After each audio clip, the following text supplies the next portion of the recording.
Have you ever heard of a mountain so deadly it's known as Dead Mountain? Today, we delve into the chilling mystery of the Dyatlov Pass Incident.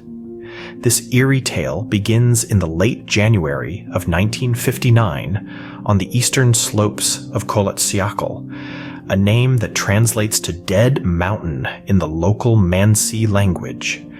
Nestled in the harsh landscape of the Ural Mountains in Russia, this mountain bore witness to a tragic event that continues to baffle investigators and thrill seekers alike. 9 seasoned hikers, led by Igor Dyatlov, embarked on a trek through the northern Urals in Sverdlovsk Oblast, aiming for Otorten, a mountain 10 kilometers north of their last known location. Their chosen path was classified as Category 3, the most difficult at the time, promising a formidable challenge due to the harsh winter conditions. The hikers set off on their journey, unaware of the eerie fate that awaited them. The group of 9 experienced hikers, led by Igor Dyatlov, embarked on their trip in late January 1959. The expedition aimed to conquer the northern Urals' harsh winter conditions, with their eyes set on reaching Otorten, a mountain merely 10 kilometers north from where their fate would cruelly unfold. The group, undeterred by the daunting Category 3 classification of the trek, pressed on. The snow beneath their feet crunched with each step, the freezing air biting at their faces. Their breaths frosted in the air, a stark reminder of the bitter cold they braved. Despite the harsh conditions, they moved with a steady resolve, a testament to their experience and grit. They set up camp on the eastern slopes of Kolotsiakol, or Dead Mountain in the local Mansi language. An ominous name, but the group was not one to be easily dissuaded. They had faced challenges before, and this was just another mountain, another trek. Communication was maintained with their families and friends back home, their letters filled with optimism and determination. They spoke of their progress, their camaraderie, the beauty of the desolate landscape around them, until one day the letters stopped coming. Days turned into weeks. The families, initially hopeful, grew increasingly worried. The lack of communication was alarming. The experienced hikers were not ones to lose track of time or neglect their duty to keep their loved ones informed. With heavy hearts, the relatives raised the alarm.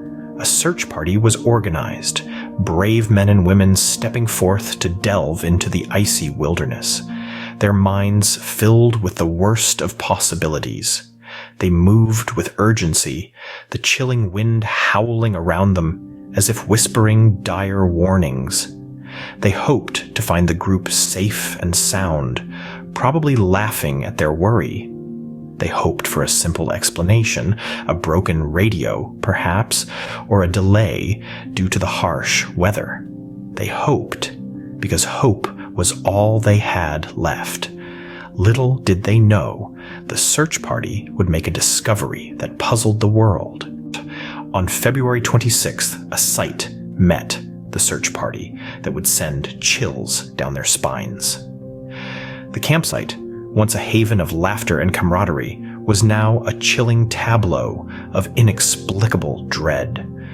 The tent that had sheltered the hikers was in ruins, damaged beyond comprehension. It was cut open from the inside, slashed as if by desperate hands. The belongings of the group were strewn around in disarray, scattered like the fragments of a shattered dream. Shoes, jackets, and provisions were left behind in the tent, abandoned as if in a sudden, panicked flight. Then came the discovery of the bodies. Scattered over a wide area, they were found in various states of undress. Some were clad only in their underwear, others in light clothing, all shockingly inappropriate for the sub-zero temperatures of the unforgiving Ural winter. It was a sight that defied logic, a sight that shook the very core of human understanding. The first bodies were found hundreds of meters away from the campsite, while others were discovered up to 1.5 kilometers away. It seemed as if they had fled in different directions, propelled by a terror so profound that it overrode the instinct for self-preservation. The injuries observed on some of the bodies were as severe as they were inexplicable. Fractured skulls, broken ribs, and significant damage to the face of one victim were among the gruesome findings. Yet, there were no external wounds to suggest a struggle or fight. The injuries were internal, as though the victims had been crushed by a tremendous force. Yet, there were no signs of an avalanche or any other natural calamity that could account for such injuries. The scene that unfolded on that fateful day in February was one of chaos and mystery. It was a scene that prompted a barrage of questions that have haunted investigators and enthusiasts alike for decades. What happened on that icy slope of the dead mountain? What force could have driven 9 experienced hikers to such a tragic end?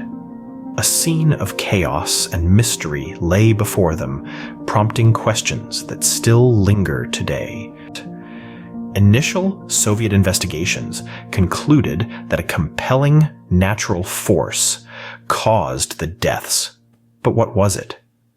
This question has sparked numerous theories over the years, each attempting to demystify the chilling events on Dead Mountain. Let's delve into some of the most prominent ones. The first theory proposes that an avalanche was the likely culprit. This theory suggests that the hikers, startled by the sounds of an impending avalanche, cut through their tent in a panicked rush to escape, only to be caught in the deadly snowslide. However, critics point out that the terrain was not steep enough for an avalanche, and no evidence of one was found during the initial investigation. Another theory points to infrasound-induced panic. Some researchers believe that specific wind patterns around Kholat Syakhl could have created a phenomenon known as the Kármán vortex street, which can produce terrifyingly low-frequency sound waves, or infrasound.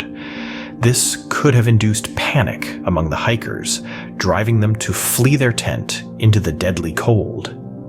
However, this theory too has its detractors, who argue that it is highly speculative. Then, there's the theory of military involvement. Some suggest that the hikers might have unknowingly wandered into a secret military testing site, leading to their tragic end. While intriguing, this theory lacks concrete evidence and is often deemed a conspiracy theory. Lastly, there's the theory of a confrontation with the indigenous Mansi people. However, this theory has been widely discredited due to the peaceful nature of the Mansi and the absence of any signs of a struggle or defensive wounds on the hikers' bodies. Despite these theories, none have been universally accepted, each leaving more questions than answers. The lack of definitive evidence and the strange circumstances surrounding the incident have only served to deepen its mystery. The Dyatlov Pass Incident remains one of the most enduring mysteries of the 20th century, a chilling tale of adventure turned tragedy